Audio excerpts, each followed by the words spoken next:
that's your idea of utopia, like Elon Musk is living in a bubble on Mars, eating dirt and recycling your pee. So Well, that's disturbing. what it would be. All right, hi, this is Scout and William from Hyperventilating, The podcast. a show that follows life and change through the eyes of a father and a daughter. Join us as we find our way together. How's that sound, Irish? It sounds pretty good. All right.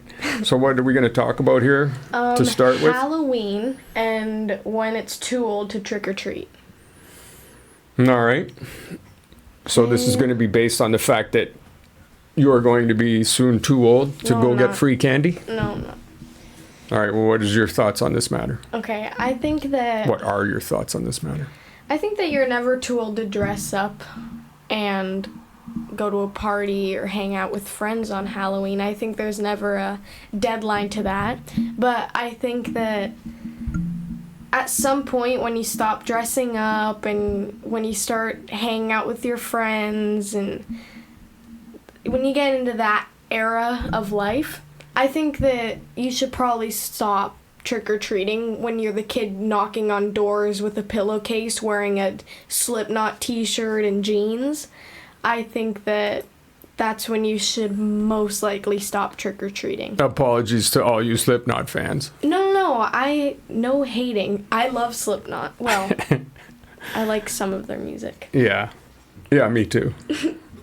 Yeah, no, I hear you. That's pretty much what I think. Like, you shouldn't be trick-or-treating if you have no costume. That's A. Yeah. And, if you're like 6'2", 240 and you're shaving, you probably shouldn't be trying to steal the last Exactly. chiclet from somebody's bucket. I'd say 14 or 15, depending on if you're still wearing costumes. Yeah, I mean, for me, just giving out candy, it makes me insane. Yeah. You've seen me ranting and raving Yeah. after they leave. Like, I can't stand it when they come up to the door with no costume. And then the best is when you give them, like, the worst candy you have, and they give you a shady Yeah, look, like, dude. like you're a big Yeah. tool because you didn't hook them up. At least I'm It's like, dressed seriously, up. man? Yeah. Get out of here. Go away. You see that little kid behind you? That kid is getting the 3. Kit Kat. Yeah. Madish and I have a rule, my brother, have a rule that the kids that come up to us when we're handing out candy that are 1 to 5 and they're dressed up get 2 or 3 pieces of candy depending on how well you're dressed up, and 6 and above get 1 or 2 pieces, once again depending on how well they're dressed up. And if you're like maybe 11 to 13 or 14, then you get 1 piece. It doesn't matter how well you're dressed up. You're on the deadline. And 14 and up is like, come on, dude. You're not even wearing a costume and you want me to give you candy. Yeah, the costume's a big thing. When they show up without a costume, I'm like, come on, really? I mean, you're not even trying. Yeah. Like, it just bugs me so much. Mm-hmm. Like, that's, no. Yeah, the Like, whole that's- point of Halloween is to dress up and go and get candy. Like, that's the only point. And also, I feel like if you're a woman and you're wearing a corset and booty shorts and you're still walking around asking for candy. Oh, that's a whole other thing, I man. think When have that you that's seen this? also- Who has come to our door and Every year, there's at least 1 or 2 females walking around in they're not tight coming to the little door nurse for costumes. Yes, they are.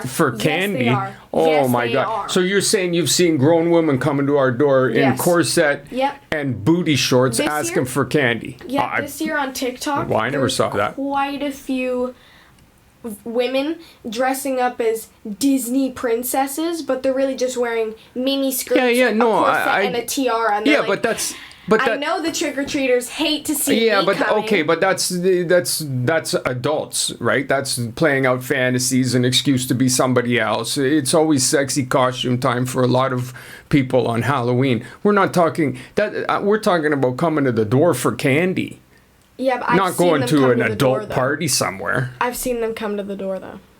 No.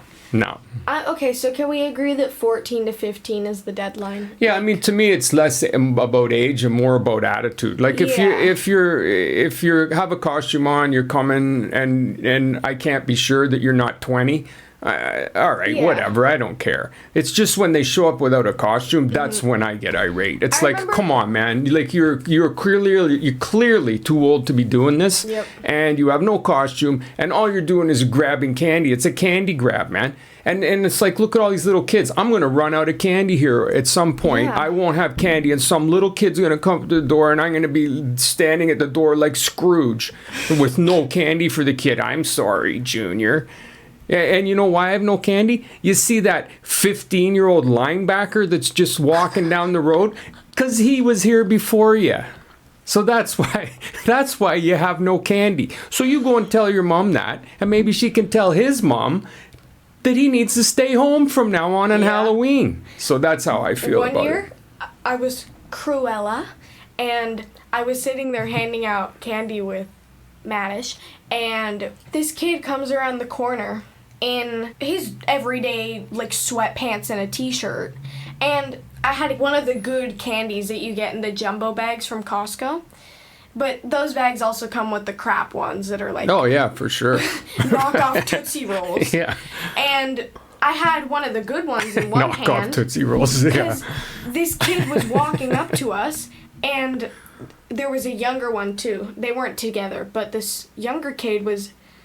He was wearing a pretty good costume. He was dressed up as, like, Poseidon or something like that. He walks up to us, and both of them, and I had the good one and the bad one in my hand. And I gave the bad one to the older kid in his sweatpants, and the good one to the younger kid.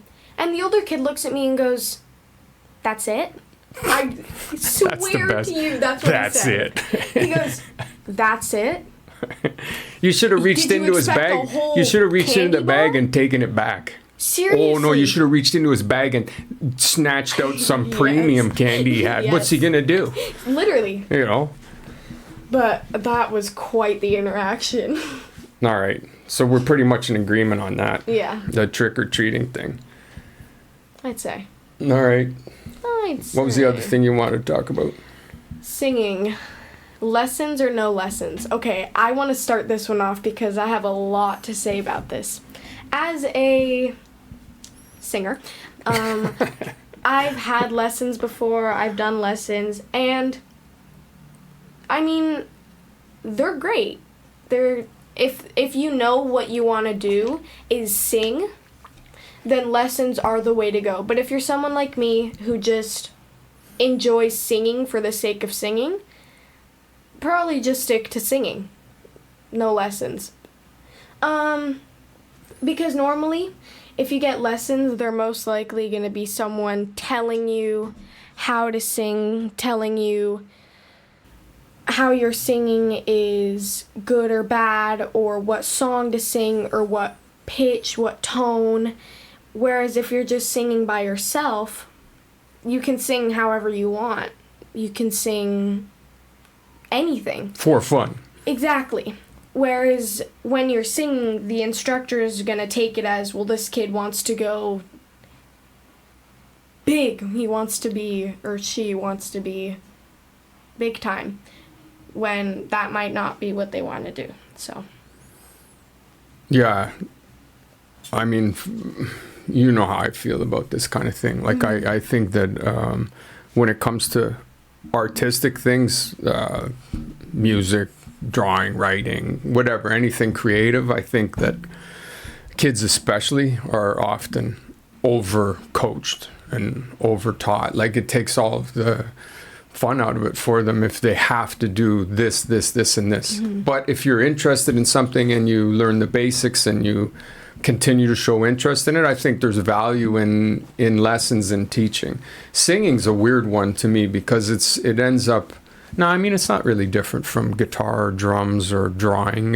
You go to a teacher and they, more often than not, are going to teach you what they know, obviously. And so they're going to teach you their way, the way they learned, or the way that they've come to understand is the way to do it.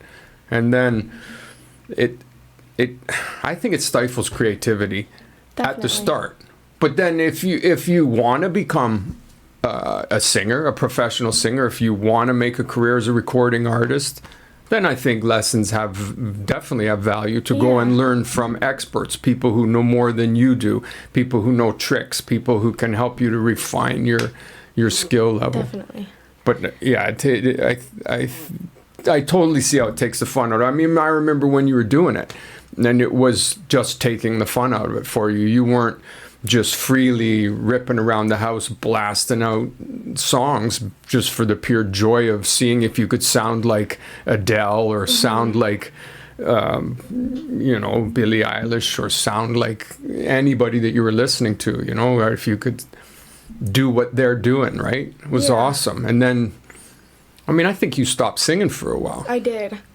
And why? I definitely did. Yeah, well, why did you stop singing? I mean, that pretty much speaks to it.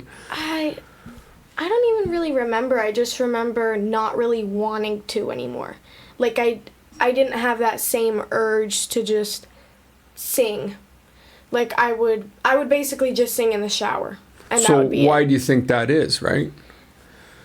Probably because I was being told that this is the way you're supposed to sing, and this is how you're supposed to do it. So in my head, I was like, oh, well, there's no other way to do it except for this way. So did you feel judged? Like if you couldn't, did. If you couldn't do it that way somehow. If I couldn't sing it that way, then somehow I wasn't doing it the right way. So it just lost the joy. I wasn't singing Billie Eilish around the house anymore because I was like, well, that's not the right way to sing. Yeah. Because her voice is so unique. So I'm supposed to sing like Ariana Grande, Adele, all these women that have that same like technical. You're supposed to refine some sort of technique. Mm-hmm. See, I think that's a problem, making technique come before voice. Yeah. And I mean voice in the sense of a guitar player too, or a drummer like Madish, or I'm self-taught guitar, because it make you play how you play then. Right. So you sing how you sing, then you get technique. If something you really want to pursue, then I think there's huge advantages for lessons in getting technique and refining your skill set. But just for the fun of it, like, I mean, all it does is make you do something in a way that's not you. Right. And if you, from the time you can talk, are clearly a prodigy at whatever you're doing, skiing, piano, singing, then I think that at such a young age, it is partly the parent's choice. So if your parent is like, wow, this kid knows his notes and like clearly is a great singer, then I think that there is something to be said for putting your kid in lessons. Yeah, definitely there is. For example, Charlie But that's also when you'd really have to watch that you're not taking the fun out of it for the kid, because the kid's internal meter for what's fun and what's work, it hasn't developed at all, right? Yeah. That's I think kills a lot of kids early, is that like yourself. You can sing, but then you started taking lessons, which it wasn't that it was a bad idea, it's just that it turned out for you it was a net negative. Yeah, like Charlie Puth, he went on the Tonight Show, the Jimmy Fallon one, and they were talking, and Charlie Puth is a great singer. Like he's I don't know what, but he just has an ear for it. Like, you play a note on a piano, and just by hearing it, it's like, oh, that's G. Right. Minor. That's so cool, man. Yeah. I would love to be able to do that. One time, he set out his entire school early because he mimicked the bell so perfectly. So, if you're like him, and, I mean, the way to go is to have a singing career, then I think lessons are definitely the way to go. I think there's no question about it. There's a lot of things you just can't be taught to do. So it's like, if you don't know anything about singing and you get put in singing lessons, you can learn how to sing, but you'll never learn how to sing. Yeah. Because your voice, you'll never find your voice. It's like, like art classes. You can be put in art classes from the day you were born, and you might never be able to draw or paint. But you could be just some kid in a poor country that doesn't really have art supplies, but does have a notebook and a pencil and can draw like no other, without any lessons. And that's where the risk is too. If a person has no talent, then lessons might get them to a lifetime of pleasure, singing, drawing, doing whatever, because the lessons gave them the skill set to do the thing. I think there's a great advantage there, of course. But if a person does have talent, I think there really is a risk of when you introduce lessons too soon, that talent never gets a chance to express itself. And I know a lot of people would argue that it's the opposite. If you have talent, then lessons is what brings that talent out. And I think there's probably some truth to that. But I always think of, like, for me, you know, growing up, always hearing about guitarists, like all of these great guitarists, right? Every single one of them learned by being in their bedroom playing records 100%. And copying what they heard. And so the ones that had not even just the talent, because some of them will say it's got nothing to do with talent, it was just hard work and just passion and wanting to learn, right? And they just learned by listening and by copying and by doing and by finding their way to do things. So you had guys who learned different ways of playing because they learned their way of playing. Yeah. And you don't want to lose that either. You don't want to lose that sort of joy of just exploring and finding it out. Yeah, you don't want to learn how to play like Jimi Hendrix, because that's Jimi Hendrix's way of playing. You want to learn how to play like Billy or Scout.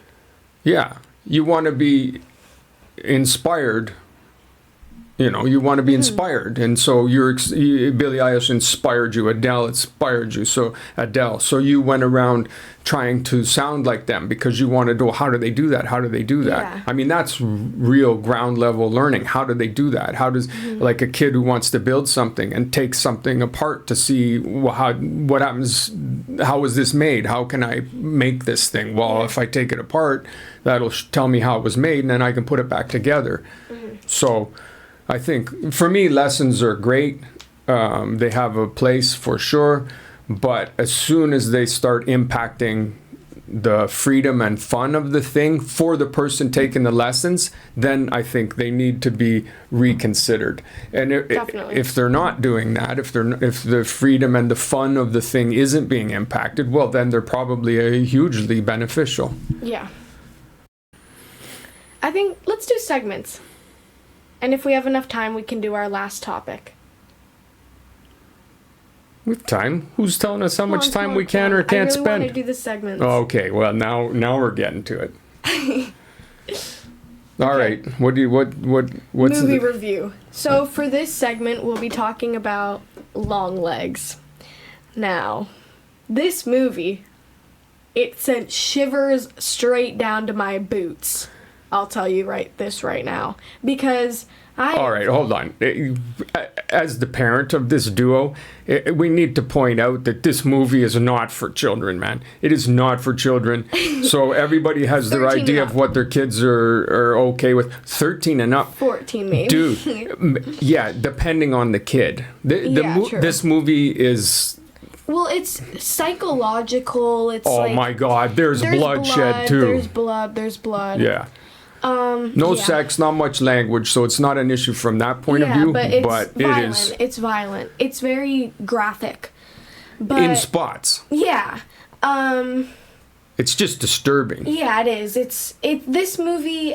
My dad and I will watch movies. The three of us and my brother, we sit down and we watch movies, right? I never get scared usually. Dad, you don't get scared. No. Paws gets scared, but not like... You and I tend to laugh more. Yeah, Paws gets scared. He's so fun to scare. Yeah. Because my dad does this thing where you reach over and you jolt him and he just jumps. Oh, yeah. He levitates sometimes. Yeah. It's awesome. And this movie, for some reason, just sat differently with me.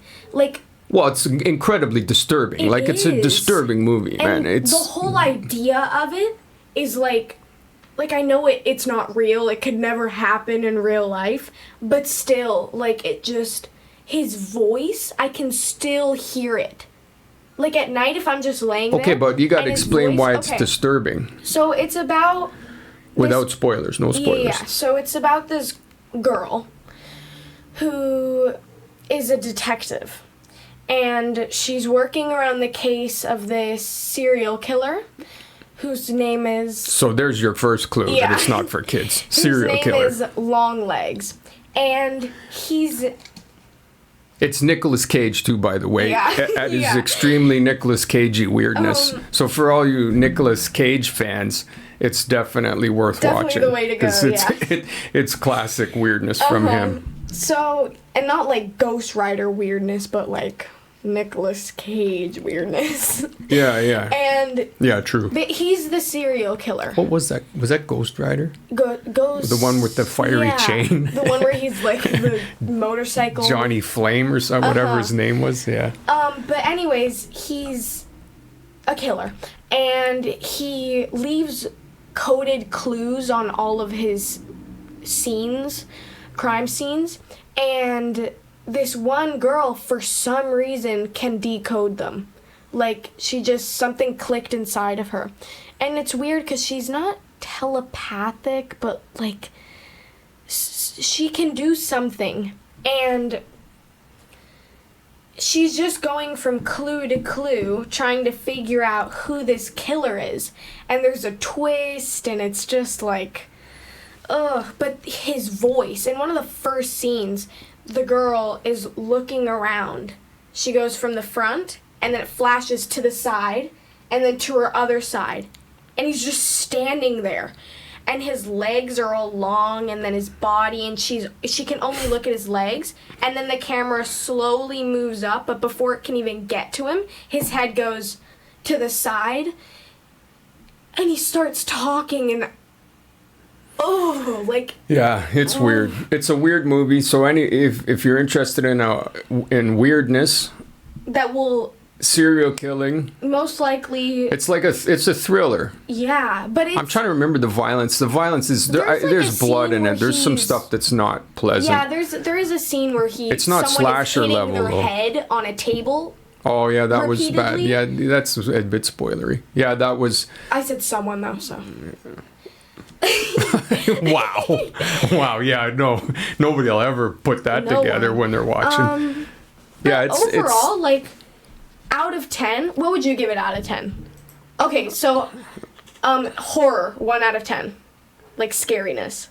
I 10. didn't find it scary. 10. Yeah, it's disturbing. 10. Yeah. 10. No, I didn't. 10. I would 10.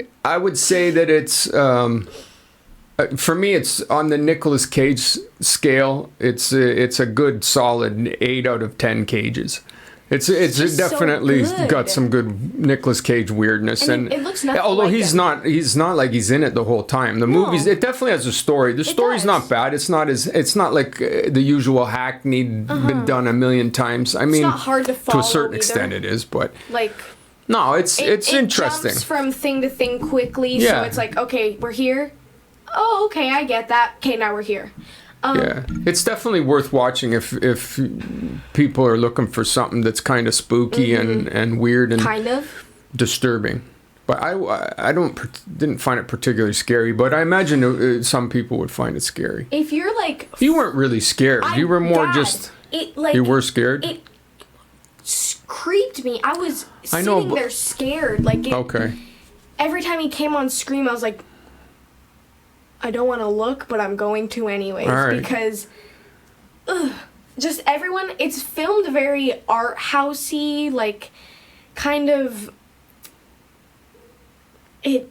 All right. So you're giving it a 10 out of 10 for everything. okay. So you highly recommend it as a what? You're Yeah. calling it a horror? I'm calling it psychological horror, mystery, Nicolas Cage. All right. But I'm calling it disturbing Nicolas Cage weirdness. There we go. Yeah, okay. So I think 10 out of 10 recommend. It's not the kind, like, I'm probably not going to watch it for another 35, 40 years. Again, not for the faint of heart children. Like, that has to be, can't be stressed enough. Madish and I, we can, well, I don't know how Paz wasn't scared during that. Because he wasn't scared. Yeah, but because it was more psychologically, it was more, I keep using the word disturbing. It was more psychological than it was like jump scares or frights. So Madish is watching it, and he's normally scared. It's the jump scares. It's those are the things that get him. That's why I can jolt him and he gets all freaked out, because that's what he's waiting for. But that movie didn't really have that. It was more of a, to him it was just goofy. Yeah, like the guy was goofy, the concepts were goofy. To him it was just like, all right, this is just a big pile of weirdness. It didn't have jump scares, but every time there was a tense part, you know how there's movies where there'll be tense parts and then nothing happens? Yeah. This movie, when there was a tense part, something happened. There was a follow-up. There wasn't just like, oh, something scary, and then nothing happened. Yeah, like, I mean, you were invested in the movie. Like the whole thing. Just, I mean, it's a disturbing movie, man. You were disturbed. It was good. I loved it. All right, Irish. What did you have lined up here for us next? I had lined up some what-if scenarios. Well, a couple of what-if scenarios. All right, bring it. So, yeah.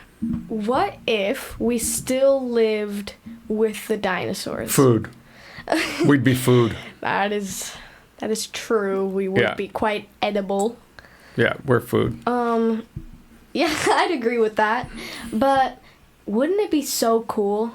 Like, everything would be the same. Like, we would have the same world, everything. So this is Jurassic there would be Park. Dinosaurs. Exactly. The dinosaurs, what? They're just loose. They're ripping around the streets. And you just have to hope that you're not getting eaten. Well, this is what a Godzilla scenario too. Like they just pop into town and you just like duck under cover. Yeah. Get beneath a bench and hope the T-Rex doesn't want to snack. Like, imagine you're just sitting on your roof or your balcony. Yeah. And I'm imagining. A T-Rex just rips by you. With its little arms, and he just... What are you doing? Like, are you just standing there? Are you just going to sit there and try and be quiet?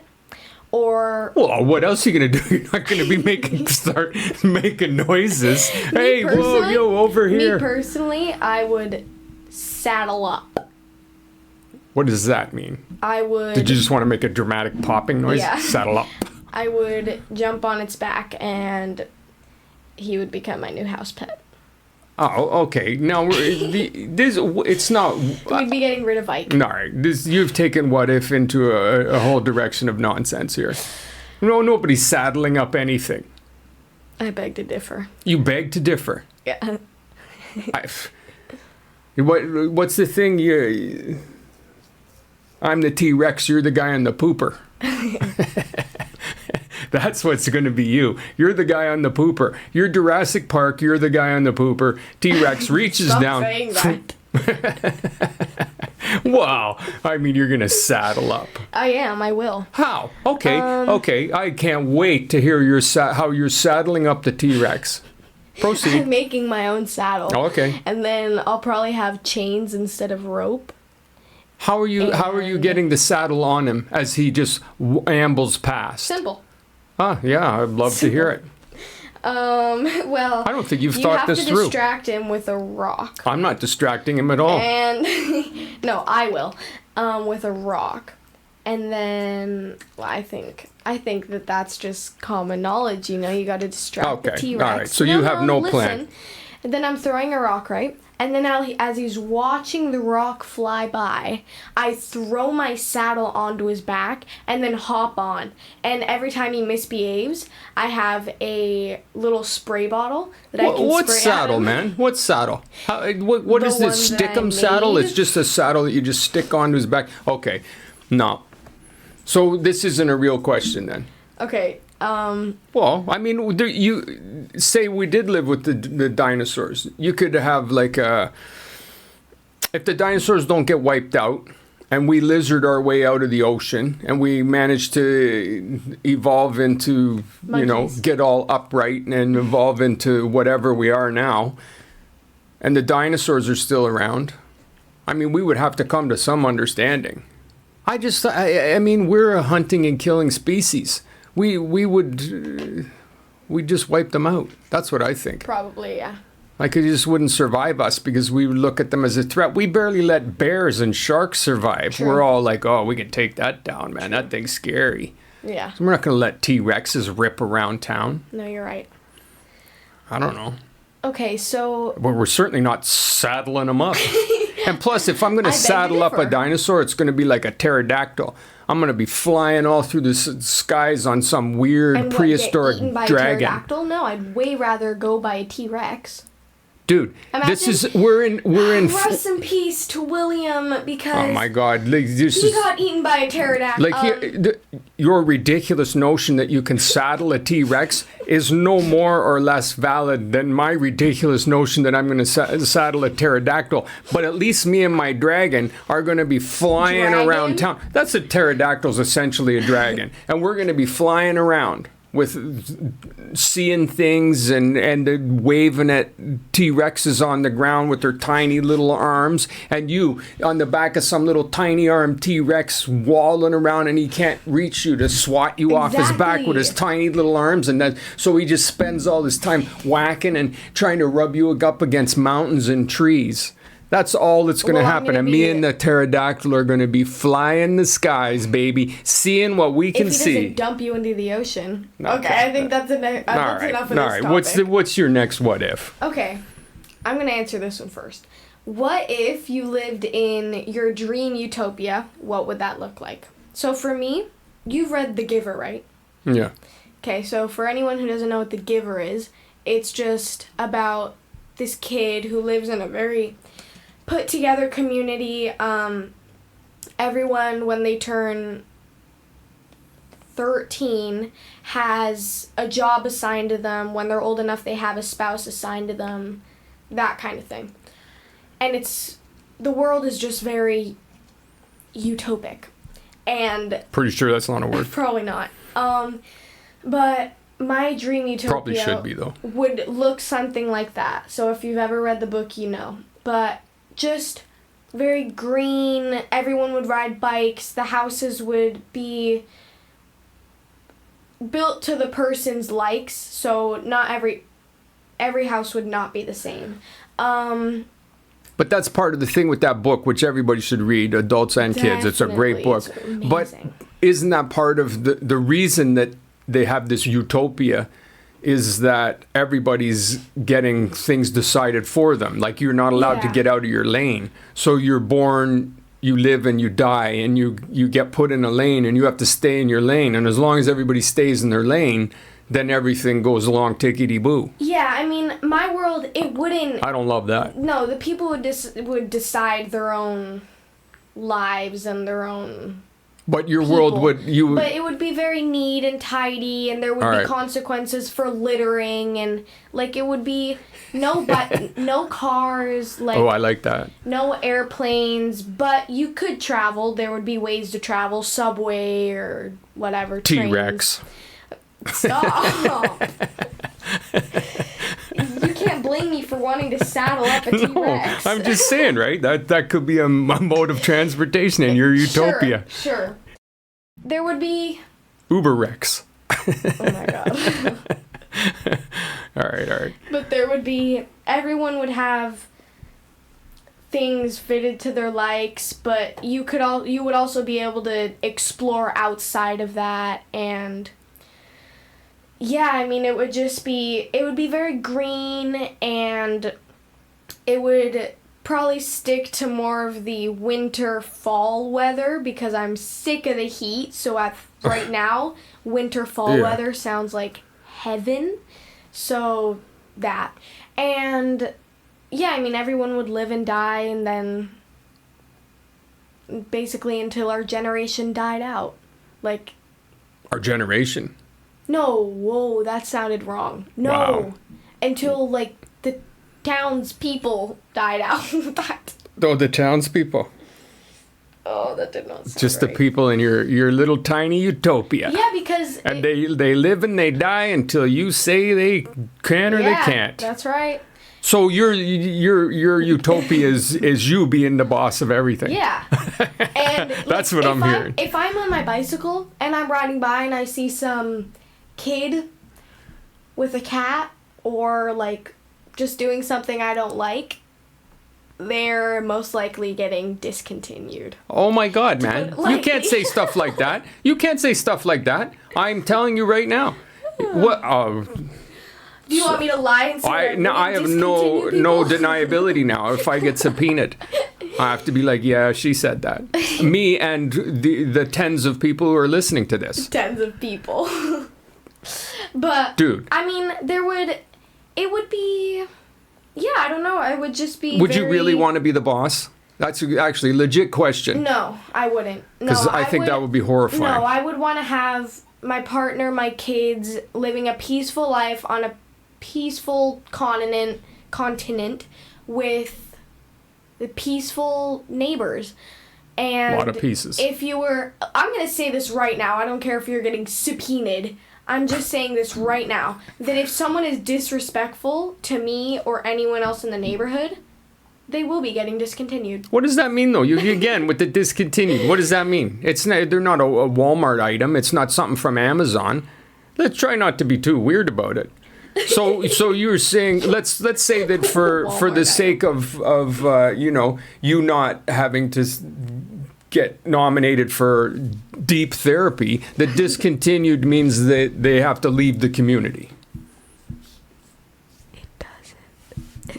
Whispering into the microphone is there's probably technology that could pick up whatever you're saying. Good. All right. Like we both know that you what's couldn't your hurt a fly. utopia? Huh? What's your utopia? My utopia. No one around you. Just you. No, I could do that if I wanted. I could disappear into the True. woods, or up into a mountain somewhere. That's doable. I could have done that before. No, legit utopia. I mean, I don't think we're doing that bad in the world as a starting point. Like, I think we have the basic requirements for a pretty awesome world, right? So if we could just get rid of, morons and jerks, like if people would just be more truthful about themselves and others and stop trying to impose themselves on everything they encounter, that honestly, I would take that. Because we have a pretty sweet world, man. Yeah, we we do. have access to awesome things. Like, I mean, we do. Like, there's places in the world where they don't have that. But even they would be better off, because if we weren't spending so much time trying to accumulate for ourselves, we'd probably be more inclined to spread it around for others. So, Yeah. I mean, just a world where people don't act like jerks. This is where it's hard not to swear, because I have some prime swear words Yeah. that work for this discussion. Well, you enjoy swearing. Yeah, I like to swear. So, yeah, utopia for me, it's not really that far off of what we have. I swear, I mean that, because we have access to, if you're a person who likes green and the bush, there's places to go and live. If you like the ocean, if you like the mountains, like any kind of an idea you have of utopia is going to be based on the reality of what we understand, Yeah. right? Like, it's, unless your idea of utopia, like Elon Musk, is living in a bubble on Mars, eating dirt and recycling your pee. Oh, Well, that's what it would be. disturbing. But, we have everything here. And so Okay, what's yeah. really stopping it from being utopia for me is just people acting like tools. Yeah. So I would like a toolless society. Okay. There you go. All right, Dad. That was a pretty good first episode. Yeah, I agree. That was fun. I really enjoyed Me that. too. I'm excited to do it again. Yeah, me too. This is going to be fun. I'm so funny. Oh, you're hilarious. You have a lot to learn, honestly, but Yeah, You're getting there. you're a comedy genius. thank you. Yeah. I've been saying. No, this. this is gonna rocket you to the moon. You'll be a legend in no time. Maybe, Oh, I and from know. there, just a short jump to Elon Musk dinner theater on Mars. Yep. Me and Dream the Elon, dream, man. twins. Doing a 10-minute stand-up act for Elon Musk at a banquet on Mars. That's right. All right, Yeah, people I've go. thrown a lot of banquets. In Yeah, my yeah, life. no, there are going to be a lot of banquets in your future. All right, Irish, I love you very much. That was fun. I Thank love you. Too. Next time. Yep.